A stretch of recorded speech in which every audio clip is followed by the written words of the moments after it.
Boa noite, sejam bem-vindos aqui no canal da Paróquia Santa Rita. Este programa é o Puxando Conversa, então já chega deixando o seu like, se inscreve no canal e ativa o sininho de notificações para não perder nenhum vídeo. Eu sou Eduardo Matheus e bora começar nosso programa. Caminho de Deus é o que me interessa. É mais um ano puxando conversa. Caminho de Deus é o que me interessa. Salve, galera! Salve! E aí, vocês sabem quem vai vir aqui no programa hoje? Uma dica, ela é da RCC, daqui de Boa Esperança. E tem 2 filhos, hein? E é do grupo de oração Magnífica. Então fiquem com essa dica aí, que daqui a pouco ela vai estar aqui com a gente, beleza? Então agora eu quero chamar pra cá meus colegas do Puxando Conversa. E aí? Salve. Oi. E agora, gente, vamos chamar nosso convidado aqui, todo mundo junto? Vem pra cá, Nilza!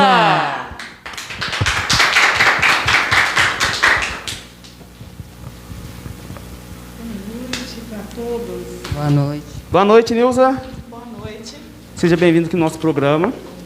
Obrigado. E agora, bora puxar a conversa. Nilza, a base da sua fé começa na família? Sim. A nossa fé tem que estar embasada, em primeiro lugar, na nossa família. Porque é da nossa família que sai tudo, né? Então, se a nossa família estiver embasada em Deus, tudo flui. Porque a nossa fé está, em primeiro lugar, nas coisas de Deus, não nas coisas que o mundo nos oferece. Muitas das vezes a gente coloca a nossa base da nossa família no ter, no poder, numa casa bonita, em um carro do ano. Tudo isso faz parte. Tudo isso faz parte, mas, em primeiro lugar, nós temos que ter em base Deus como centro da nossa família, que aí tudo flui. Tia Nilza, foi na adolescência que você começou a participar dos grupos de oração? Sim, eu tinha, eu acho que uns... foi da minha adolescência. Tinha um grupo de oração no Belmiro Braga, e eu ouvi falar que existia esse grupo de oração, na qual a Marisa Parreira, Patinho, Palmira, Belmira, e eu comecei a participar. Esse grupo de oração chamava Grupo de Oração Semente. E que essa semente foi se dando frutos. Esse grupo de oração que era no Belmiro Braga se tornou o Grupo Vida Nova. Ele saiu do Belmiro Braga, porque não comportou, tinha tanta gente, tinha muita gente. Aí a gente foi para Pai, não comportou também, a gente foi para o SOS, e depois a gente veio o padre e abriu as portas para nós na igreja. Aí nós participamos e é onde estamos até hoje, né? Que é o Grupo de Oração Vida Nova. E foi lá que eu comecei, no Grupo de Oração Semente, e que eu estou participando até hoje. E hoje eu faço parte do Grupo de Oração Magnífica, lá no São Sebastião. Nilza, como foi seu namoro com o Paulo? Foi bem complicado o meu namoro com o Paulo. Porque eu conheci ele na festa de Santa Rita.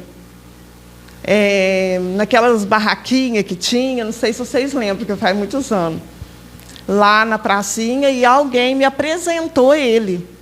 Aí foi num domingo à noite, a gente veio conversando até na caixa d'água, e ele se interessou por mim, e eu não. Aí, no outro final de semana, a gente conversou, começamos a namorar. E ele, quando as pessoas me viam com ele, as pessoas falavam assim: nossa, você está namorando com o Paulo? Ele não vale nada, ele não presta. E eu, dentro de mim, falava assim: gente, mas o que o povo vê nele que eu não vejo? Porque eu via nele um homem de caráter, de responsabilidade. E ele estava sem beber. E o povo falava que ele não prestava porque ele bebia muito. Sexta, sábado e domingo ele só bebia. Aí, só que quando eu conheci ele na festa de Santa Rita, 22 de maio, ele ficou 6 meses sem beber. Sabe quando bebe daquele tempo? Quando foi Natal, eu vi o homem que o povo falava. Eu vi o homem que o povo falava. Aí eu peguei e falei, não, agora eu largo dele, porque realmente ele bebia demais, ele, nossa, descontrolado. Aí só que eu já estava gostando dele. Aí não teve como eu largar dele, porque eu já estava gostando dele e tudo. E a gente largava, voltava, ele bebia, ele parava. E isso foi 2 anos e meio. Nós namoramos 3 anos e meio. 2 anos e meio ele bebeu. E isso ele ficava 1 mês sem beber, depois ele bebia, depois ele ficava 3 meses sem beber. Ele prometia para mim que não ia beber mais. Aí chegou um ponto que eu falei, não, Paulo, eu, você e a bebida não tem como a gente caminhar junto. Ele falou, não, vou largar de beber. Vamos casar. Aí aconteceu um fato que ele pegou meu sobrinho, ele estava tonto, e deixou ele cair. E ele caiu com a nuca na beirada do paralelepípedo. E ficou desacordado, e teve que ir para o pronto-socorro, e ficou a noite inteira no pronto-socorro. Ele assustou muito. E um dia antes eu tinha falado para ele que ele falou que ele bebia por causa de mim, que eu fazia ele beber. Falei, gente, mas se eu estou orando, se eu estou rezando, se eu estou indo no grupo de oração. E ele não ia no grupo de oração. Para você parar de beber e você falar isso para mim? Aí eu falei para ele, que Deus pudesse tocar nele, para que ele pudesse acordar. E se fosse eu que estivesse fazendo mal para ele, para Deus mostrar. E se fosse ele, nunca mais ele bebeu. Dessa data que aconteceu esse fato, aí ele já começou a ir no grupo de oração, já começou a participar, ficava no último banco, mandava bater palma, ele não batia, mandava ele levantar o braço, ele não levantava, tipo assim. Quando foi no outro final de semana, acho que era no segundo grupo de oração, ele já foi para o segundo banco, para o terceiro banco e tal, e foi. E ele começou o processo de conversão dele. Aí ele parou de beber 1 ano antes da gente casar. Aí nós namoramos 3 anos e meio, 2 anos e meio ele bebeu, 1 ano ele não bebeu e morreu sem beber. Ele ficou 23 anos sem beber. Falando de namoro, eu peço licença de vocês para ir na bancada falar com meus colegas, viu? Daqui a pouco eu volto. Salve de novo, gente. Boa noite de novo, né? Gente, falando sobre um pouquinho de namoro, que a gente está falando aqui com o pessoal, eu queria recomendar um livro aqui para vocês, do professor Felipe Aquino. Esse livro aqui, ó, que... ele é muito bom, gente, de verdade. Eu não tenho costume de ler, realmente, eu confesso que eu não sou muito fã de leitura, mas esse livro aqui realmente pegou eu assim de surpresa, eu amo demais e eu gosto muito de ler. Ele é muito bom, recomendo para vocês. E falando um pouquinho sobre namoro, muitas pessoas têm uma visão diferente do namoro, né? Falando que um beijo muito bom é uma prova de amor, é isso, é aquilo. Mas a gente não pode esquecer porque Jesus ele foi traído por um beijo. Então, queria fazer uma pergunta para vocês agora. O que seria uma prova de amor para vocês? Alice, Léo e Eduardo. O que seria para vocês uma prova de amor? Uma prova de amor para mim seria a sinceridade e a honestidade da pessoa. A conexão muito forte com a pessoa e a confirmação de Deus. Deixa eu ver. Amar a pessoa verdadeiramente, não importa como ela seja, filho.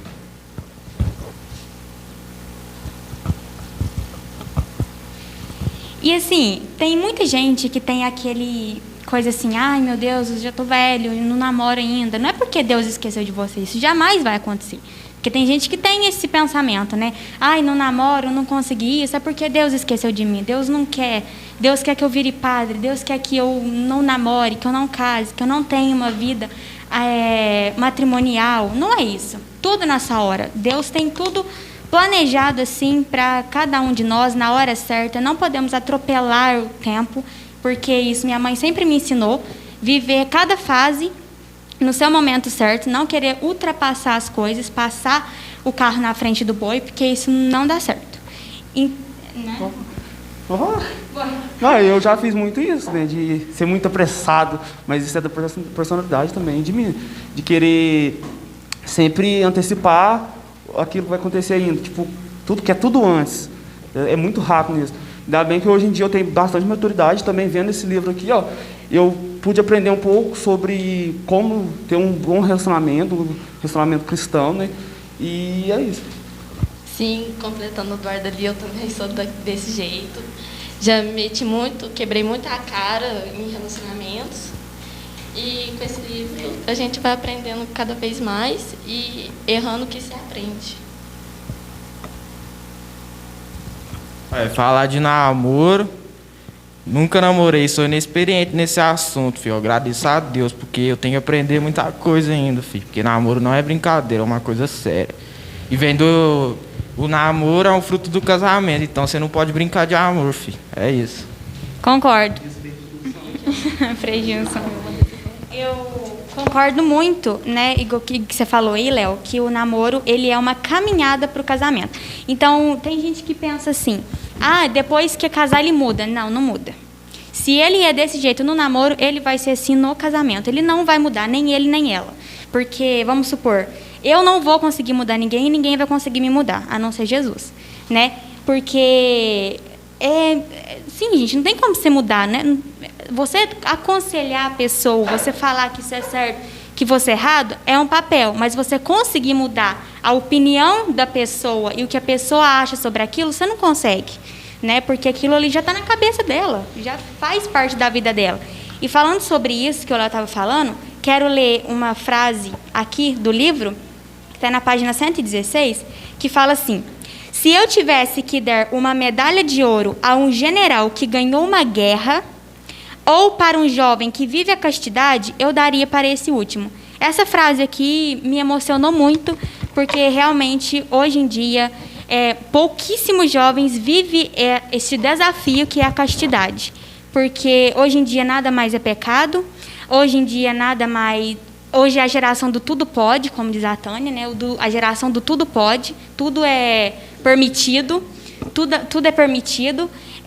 Eu vou ali, vou pegar tal pessoa, é permitido, não é pecado? É pecado sim, gente, porque Deus, igual o Léo falou, não pode se brincar de amar, porque quando você está ali com a pessoa, é uma conexão de almas, entendeu? Então, assim, é um papel muito sério para se brincar de amar, igual o Léo falou. Que o namoro, ele é uma caminhada, ele é uma escadinha. Você conhece a pessoa no primeiro degrau, vai subindo até se casar. E o casamento é pro resto da vida. O que Deus uniu, o homem não separa, né? Como diz. E assim, a igreja, ela podia incentivar mais os jovens a viver a castidade, porque hoje em dia muito poucos padres, poucos missionários motiva isso, sabe? Porque tem vergonha, fala, não, isso vai afastar os jovens da igreja. Não, Jesus falou, pregue a verdade, não é a mentira. Não é a verdade, no caso, não é a mentira disfarçada da verdade, é a verdade de verdade. A gente não pode esconder. Eu gosto muito das pregações do Frei Gilson, porque ele fala mesmo, ele dá tapa na cara, ele não está nem aí, ele prega o evangelho, ele fala mesmo. E não tem medo, entendeu? Ele fala mesmo o que tem que ser falado. Eu gosto muito das pregações dele, porque realmente isso é muito sério, né? E só vou confirmando uma coisa aqui, que amor paixão é diferente de amor, né? Sim. Paixão é carne, amor é um sentimento de dentro, entendeu? E uma dica aí para os pais que estão assistindo a gente, que muitas vezes os filhos chegam e falam, mãe, pai, estou namorando. Aí eles viram e falam assim, só não engravida. Você acha que isso está ajudando seu filho? Não. É errado você falar isso. Você não senta, não tem um diálogo com seu filho, como deve ser um relacionamento, como tem que ser. Não, já fala, só não engravida. Isso aí você vai estar incentivando seu filho a fazer. Entendeu?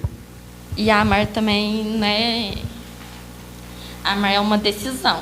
E paixão é outra coisa. Paixão é você ver a pessoa na rua e você treme de paixão pela pessoa. Né? Não está demonstrando que você ama a pessoa. Não fale te amo antes de ter certeza se você ama a pessoa de verdade. Paixão você fica cega pela pessoa. da borboleta na barriga e tudo Realmente. mais. É, porque assim, ó, a paixão é diferente do amor. A paixão é um afeto que você tem pelaquela pessoa, não é um amor. E outra coisa também, quando você está apaixonado, muitas vezes você fala assim, não, você não vai lá porque ela tem menina que é mais bonita do que eu, tem menina que é mais tal que eu. Você não vai, por que não? Porque você é só meu, você é meu e pronto, ponto final. Não, isso não é amar. Isso você pode ver que você está completamente cega e apaixonada por essa pessoa. Porque você está com afeto por essa pessoa, você não ama ela. Então, por isso, igual a Alice falou, não fala assim, no quarto, quinto encontro, eu te amo. Não, porque você não ama a pessoa, você está cegamente apaixonado. É isso. Tenho experiência e falo por experiência própria, que sim, eu tive experiência, que eu falava eu te amo, porém eu não estava amando aquela pessoa, eu estava cegamente apaixonada. E isso acaba que você entra em enrascadas, né? Às vezes você está ali no caminho reto, às vezes a paixão fala mais forte ali, e você vai e entra pela brecha que não devia ter entrado, né? Então é muito diferente isso, né? De amar e de estar apaixonado. Pelo meu lado, pessoal, ó, faça sacrifício, não porque eu tô falando, por Deus. Vocês aí jovens que querem começar a ter relação sexual, pensa bastante, porque sexo é uma coisa muito importante, filho. Só isso.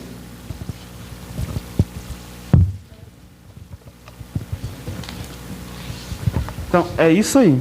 Agora, bora continuar nosso bate-papo aqui, né? Laurinha, agora é com Posso? você. Pode falar. Eu queria concluir essa fala dos jovens. Vocês estão de parabéns, viu? Vocês todos aqui. Porque uma das coisas que mais fez eu amar o Paulo foi esse gesto de castidade. Foi quando eu falei para ele, porque eu já conhecia, né, do grupo de oração, os pregadores falando de castidade, e eu apaixonei. Eu fiquei, sabe, assim, encantada de saber que, tipo assim, o meu corpo é templo do Espírito Santo. Que o meu corpo não é aquela carne moída que fica exposta no açougue, mas ela é o filé mignon, que fica escondido, aquela peça bonita, sabe? Aí eu falei com o Paulo, falei, Paulo, e o povo falando que ele não prestava, eu falei, eu vou falar?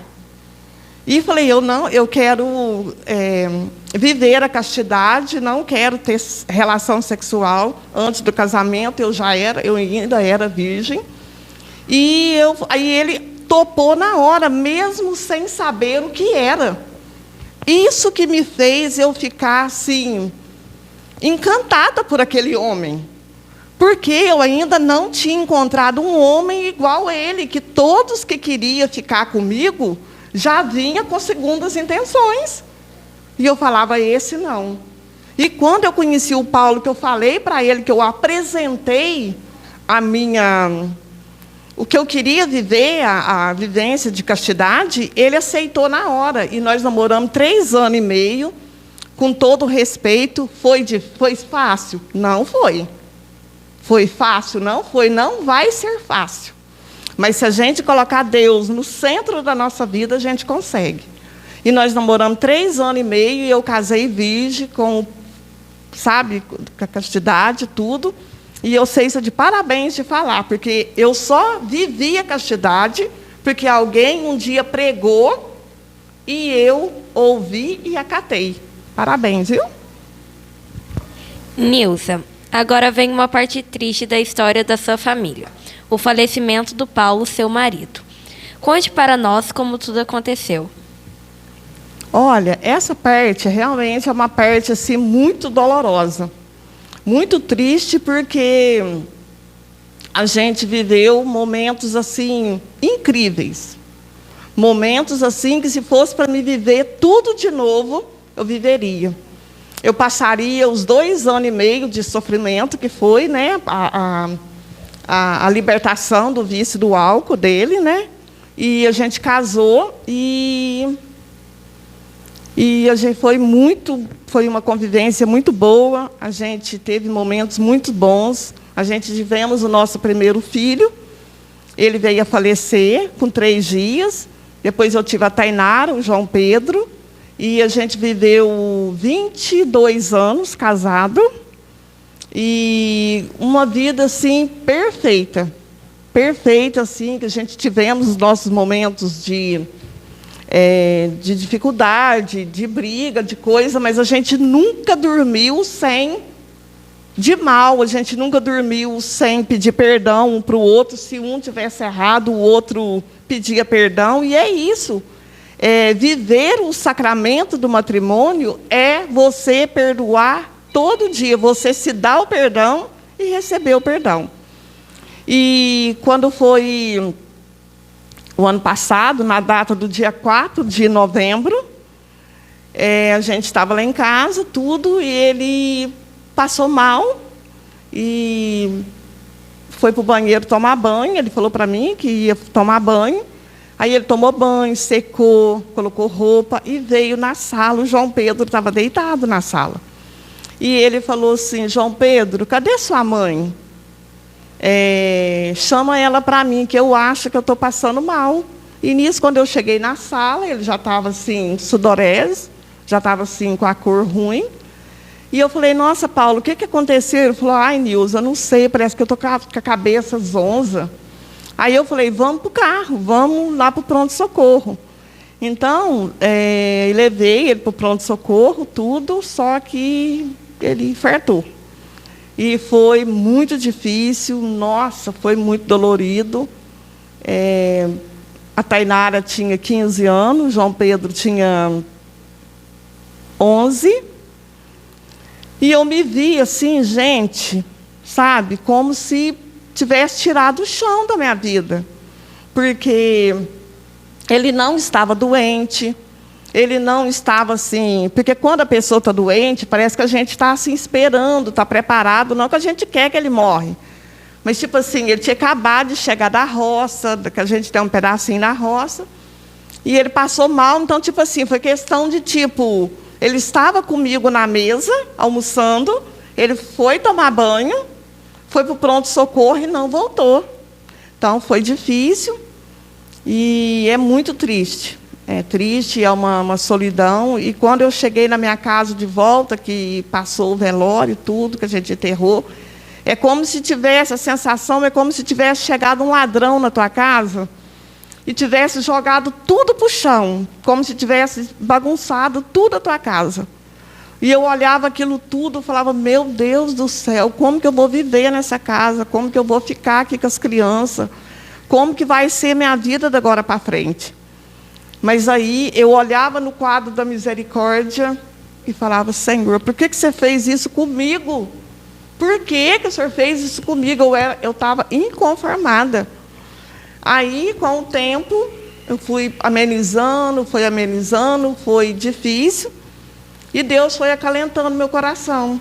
Deus foi colocando no meu coração assim: se Ele viveu, depois que Ele parou de beber, que Ele casou, gente, Ele viveu uma vida de santidade.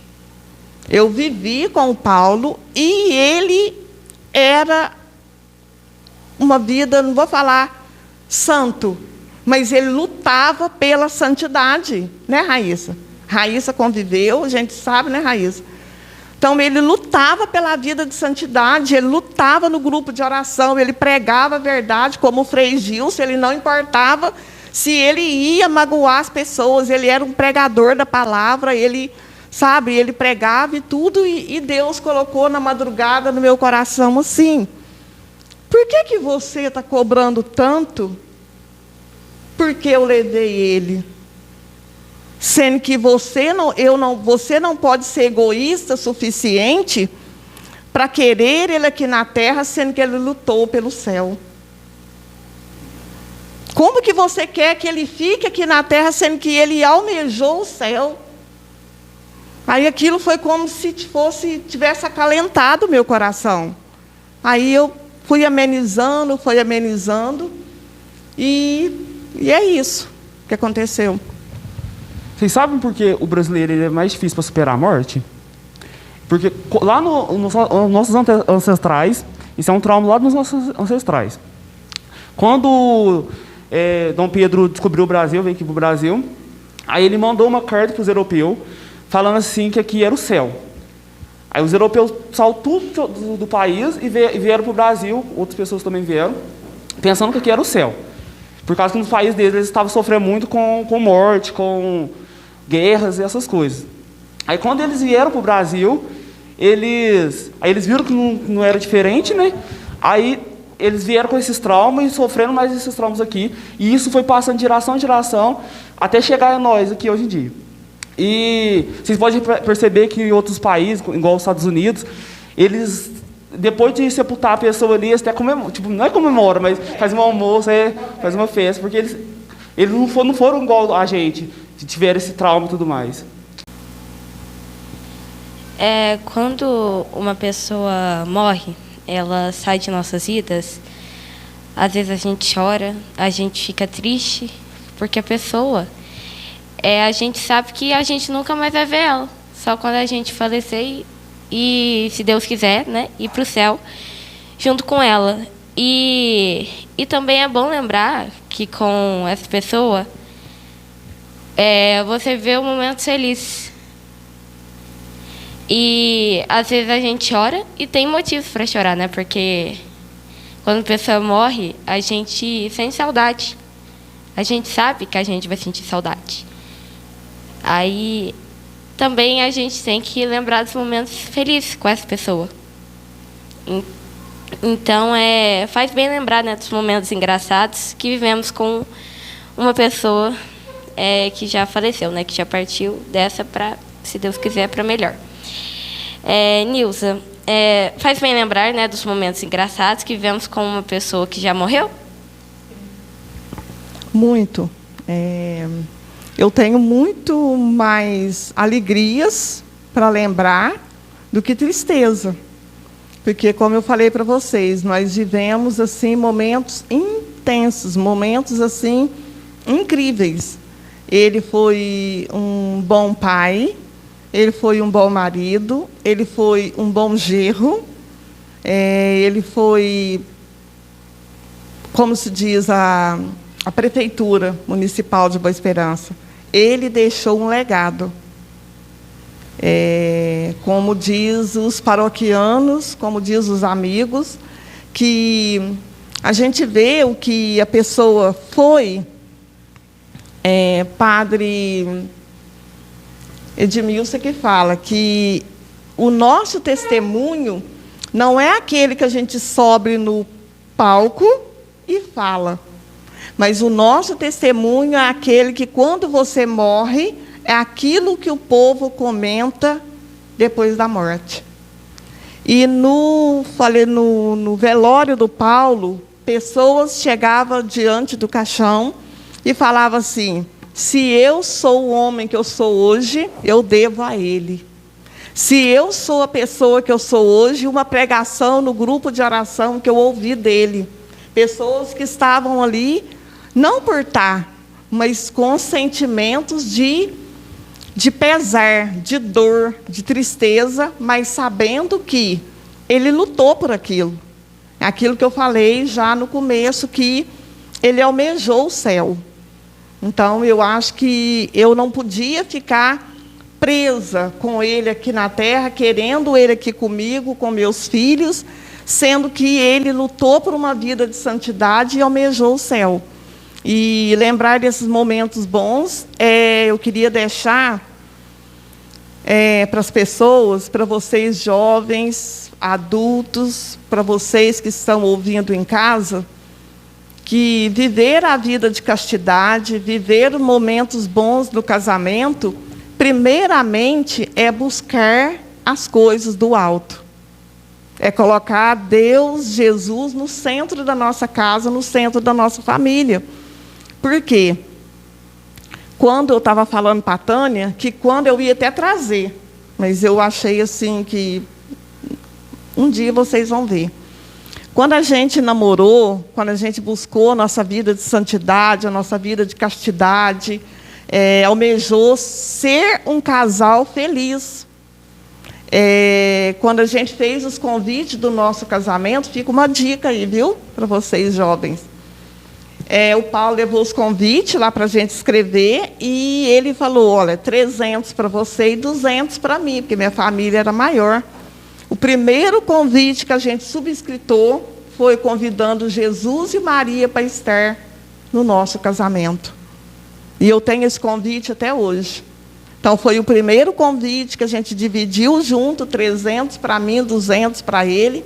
A gente subscritou, porque muitas das vezes nós ficamos preocupados com a festa, com o buffet, com o vestido, com o local, se vai ser na oficina da arte, se vai ser no mundo mágico, se vai ser no rancho, se vai ser numa chácara. Primeira coisa que nós temos que buscar para uma vida de santidade, para um casamento, para deixar saudade. Foi o que a Laura me perguntou. Voltando na pergunta da Laura, lembrar dos momentos bons é você colocar Jesus no centro. Depois você busca, porque as outras coisas vão vir por acréscimo. Se você colocar Jesus no centro, pode vir a chuva, pode vir tempestade, pode vir tudo, que aquela casa não vai ser abalada. Amém? Nilza, quando você tiver dificuldade, dúvidas, pense como Paulo agiria, como ele dizia, porque não é justo, né, enterrar a história junto com a pessoa. Então, conte algum momento engraçado que você viveu com o Paulo. Nossa, foram tantos. Foram muitos, assim. Para mim, assim, nem foi... Ele fazia de tudo, aquilo que era a coisa mais difícil, ficar fácil. Ele fazia aquilo que talvez eu mesmo faria com dificuldade. Ele pegava aquilo e, tipo assim, transformava aquilo em riso, em alegria. Por exemplo, com meu pai. Meu pai ficou 14 anos na cama, e era aquela dificuldade, e tinha que dar banho de manhã, tinha que dar banho à tarde, tinha que trocar fralda, tinha que cuidar dele, e ele era muito pesado. E eu tinha que cuidar dele sozinha, porque meus outros irmãos, todo mundo trabalhava. E quando ele chegava para me ajudar, ele chegava com aquela alegria: vamos lá, Timário, vamos tomar banho, vamos... Sabe? Então, isso, para mim, ele tornava aquilo que era difícil, tornar em gostoso de se viver, aquilo prazeroso. Então, a gente dava o banho junto. Meu pai sempre foi, assim, ia na igreja católica, mas sempre ia para o centro. E quando ele ficou doente, a gente trouxemos ele foi lá, confessou. Enquanto ele teve as duas pernas dele, porque ele morreu sem as duas pernas, o Mário Donato, quem lembra dele, o Mário, da esquina do Bar do Juninho. Enquanto ele tinha as duas pernas dele, ele nunca foi na igreja. Quando ele cortou as duas pernas, ele começou a ir na missa todo domingo, Semana Santa, aqui na DR, aonde tinha missa, porque eu e o Paulo levava. Então, tipo assim, às vezes é preciso perder o membro, como fala aquela palavra: se o teu olho te leva a pecar, corte. Se a tua mão te leva a pecar, corte. E a do meu pai, na palavra, não fala cortar de cortar. É cortar de sentido figurado, tipo assim. Mas do meu pai, então, ele ficou sem o membro, mas buscou, no fim dos 14 anos que ele ficou na cama, ele buscou a Eucaristia, ele foi à Santa Missa, ele confessava toda final de ano, na Páscoa, tudo. E isso era uma coisa, assim, um momento que foi triste, mas que o Paulo se tornou alegre. Sabe, assim, ele chegava, meu pai estava todo sujo, e ele chegava: vamos lá, Timário, vamos. Então, eram momentos gostosos com meus filhos. Às vezes eu estava com problema com o João Pedro na escola, com a Tainara. Ele ia lá com aquela maior alegria, transformava aquilo que era uma confusão em risos. E é isso. Quando a gente tem Deus como centro da nossa vida, a gente não tem barreira, não. Nilza, nesse momento quero te presentear com esse livro. Muito obrigado por deixar esse depoimento aqui. Tá? Obrigada. E também já está chegando a festa do Cristo Rei. E agora eu vou chamar a Maria Regina, né, para ela falar um pouco dessa festa que vai acontecer. Então, vem aí a festa de Cristo Rei, né? Vamos lá para as programações. Dia 18 de novembro, na quinta-feira, às 18 horas, vai ter adoração ao Santíssimo. E logo depois, às 19, a Santa Missa. No dia 19 de novembro, às 18 horas, o terço da Misericórdia. E às 19 horas, a missa. Dia 20 de novembro, 5h30 da tarde, a missa. E logo após, uma noite de oração, música e sorteio, com nós do Puxando Conversa e com o programa Kairos. E lembrando que todas as missas aqui na comunidade Cristo Rei. E dia 21 de novembro, às 6 horas da manhã, o terço da Alvorada. E na parte da tarde, às 17 horas, a Santa Missa. E logo após, a procissão saindo daqui da comunidade Cristo Rei. E você está convidado para participar conosco. E agora eu queria convidar a Nilza e todos nós para um momento de oração.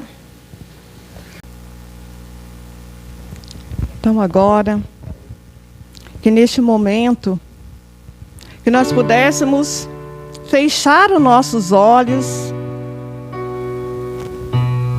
e que nós pudéssemos abrir os olhos do coração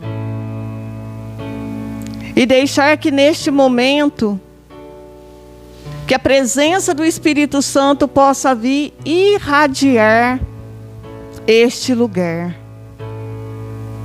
Que a presença do Espírito Santo possa pairar sobre cada um de nós que estamos aqui.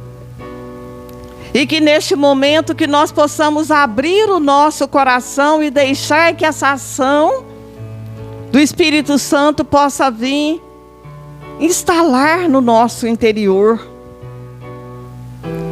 Instalar em nós, para que nós possamos sair daqui pessoas novas, pessoas renovadas, pessoas cheias da presença do Espírito Santo. E que nós possamos agora, neste momento, colocar a mão no nosso coração e permitir, deixar que Jesus seja o centro da nossa vida. Que Jesus, nessa noite de hoje, possa vir instalar dentro de cada um de nós. E que neste momento nós possamos nos esvaziar do homem velho, da mulher velha, da criança velha. E deixar que esse novo, esse renovar, possa vir renovar a cada um de nós. Mas para que isso aconteça, o próprio Senhor respeita a cada um de nós. É preciso que eu permita, é preciso que eu fale para o Senhor: Senhor, podes reinar, pode entrar, Senhor Jesus, dentro do meu coração, possa vir fazer parte, Senhor, da minha vida, da minha história de vida. E quantas machucaduras nós trazemos, quantos traumas, quanta tristeza, quanta dor que cada um de nós trazemos dentro de nós, a nossa história de vida. Que neste momento que nós permitamos que essa ação do Espírito Santo possa vir nos curar. Que essa mão poderosa do Senhor, essa mão ensanguentada de Jesus possa vir arrancar de nós todo o trauma, toda a tristeza, todo o luto que nós carregamos interiormente dentro de nós, toda a dor que essa pandemia trouxe para nossa casa, para nossa família. Quantas perdas nós perdemos agora neste momento de dor, este momento de sofrimento, esse momento de novembro, que significa para nós morte, mas que nessa noite de hoje nós queremos celebrar a ressurreição. Que caia por terra todo este novembro que traz para nós dor, tristeza, cemitério, velório. Que esse mês de novembro que nós possamos sair daqui com a ressurreição, de que nossos entes queridos está no reino da glória, está ressurgindo no colo do Senhor. Então vai deixando agora, vai voltando para você agora neste momento. Vai adentrando dentro de você mesma, do eu, Nilza. Vai voltando para dentro de você e vai permitindo que Jesus seja o centro da tua vida. Porque uma vez que eu permito que Ele seja o centro, a minha vida transforma.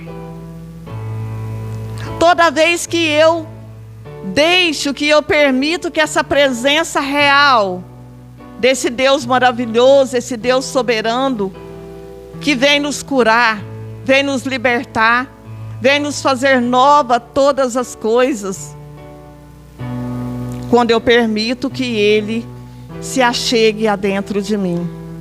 Por isso permita e deixe que Ele seja o centro da tua vida. Vai ouvindo essa música e que você não cante.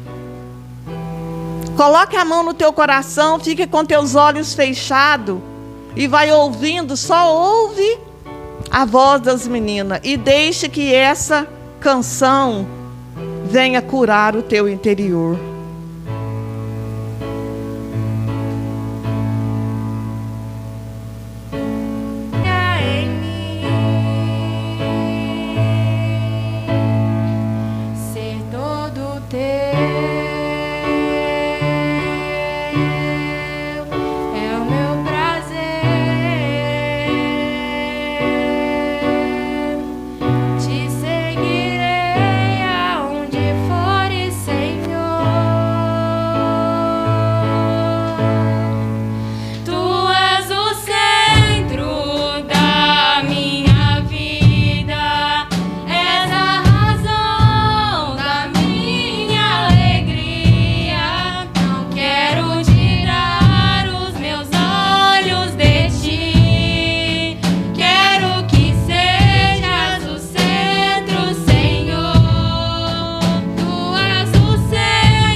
E é isso.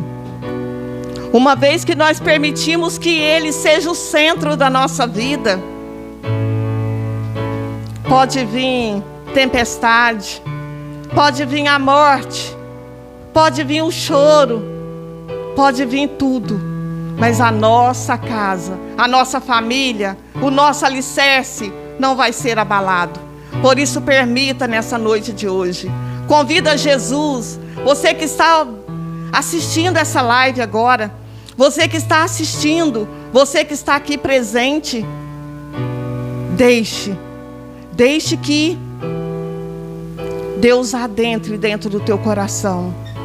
Deixe que Jesus venha fazer morada dentro da tua casa. Por isso, neste momento, Senhor, nós queremos te louvar e te bendizer. Nós queremos te agradecer, Senhor, por este momento que o Senhor permitiu para nós estarmos aqui, abrindo o nosso coração e deixando que o Senhor venha fazer morada em nós. Muito obrigado, Jesus, pela tua presença. Exaltado seja o teu santo nome. Muito obrigado, Jesus, por este momento. Muito obrigado, Jesus, porque o Senhor é o Senhor da nossa vida. Porque o Senhor é o centro da nossa família.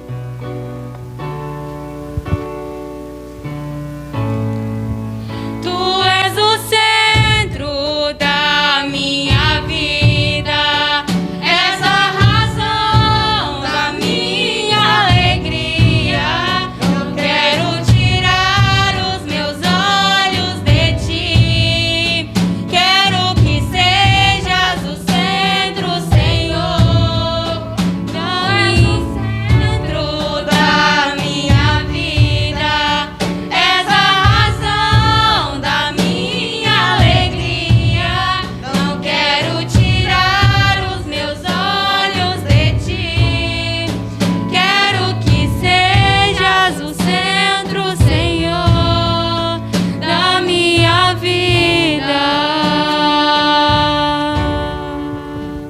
Muito obrigado, Nilza, por ter feito essa oração pra gente. Tenho certeza que tocou muitas pessoas, assim como tocou todos que estão aqui. E a você aí de casa, eu encerro o programa assim, aos jovens que estão assistindo a gente. A juventude não foi feita para o prazer, mas sim para o desafio. E você também que sofre com a perda de um ente querido, você que tem medo da morte, Deus permite assim para a gente, ó. Vamos cultivar boas relações para que no final da vida desfrute de boas companhias, porque vale a pena viver. Muito obrigado a você que assistiu a gente. E tchau, e até o próximo Puxando Conversa. Tu és o centro da minha vida.